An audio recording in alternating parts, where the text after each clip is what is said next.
जय श्री कृष्ण। राधे राधे। हमारे सनातन हिंदू धर्म में एकादशी तिथि का विशेष महत्व होता है।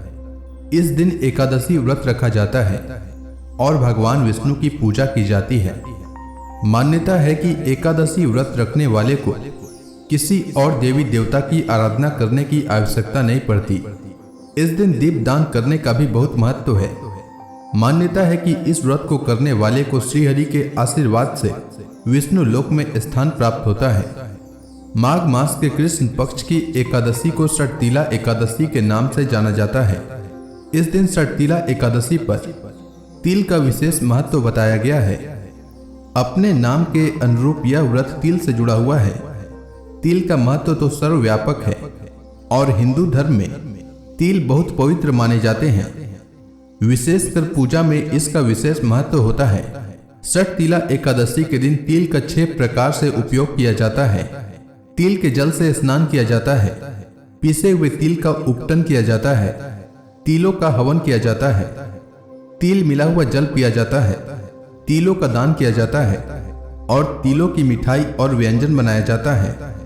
मान्यता है कि इस दिन तिलों का दान करने से पापों का नाश होता है और भगवान विष्णु की कृपा से स्वर्ग लोक की प्राप्ति होती है। आइए जानते हैं माघ कृष्ण पक्ष में पड़ने वाली एकादशी यानी षटतिला एकादशी कब है, शुभ मुहूर्त क्या है, पारण का समय क्या रहेगा और पूजा कैसे करना है।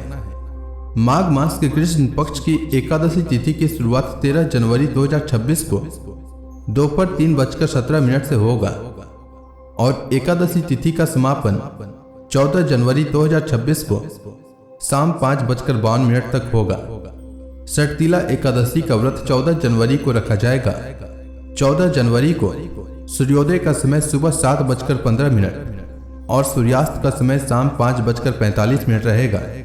ब्रह्म मुहूर्त इस दिन सुबह 5:27 से सुबह 6:21 तक, विजय मुहूर्त दोपहर 2:15 से दोपहर 2:57 तक और गोधूली मुहूर्त शाम में 5:43 से शाम 6:10 तक रहेगा। षटतिला एकादशी व्रत पारण का समय 15 जनवरी 2026 को सुबह 7:15 से सुबह 9:21 तक रहेगा।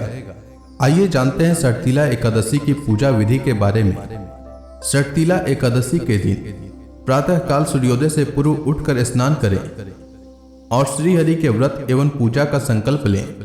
व्रती को श्रीहरि की मूर्ति को ओम नमो भगवते वासुदेवाय मंत्र का उच्चारण करते हुए स्नान आदि करवाकर वस्त्र, चंदन, जनेऊ, सुगंध, पुष्प, धूप, दीप, तुलसी दल, नैवेद्य, ऋतुफल, पान और नारियल आदि अर्पित करना चाहिए और षटतिला एकादशी की कथा का श्रवण करना चाहिए।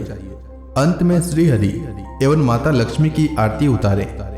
शाम के समय तुलसी माता के समक्ष शुद्ध घी का दीपक जलाएं और अगले दिन द्वादशी को श्रीहरि विष्णु की पूजा करने के उपरांत शुभ मुहूर्त में एकादशी व्रत का पारण करें। उम्मीद है आपको षटतिला एकादशी व्रत से जुड़ी जानकारी अच्छी लगी होगी।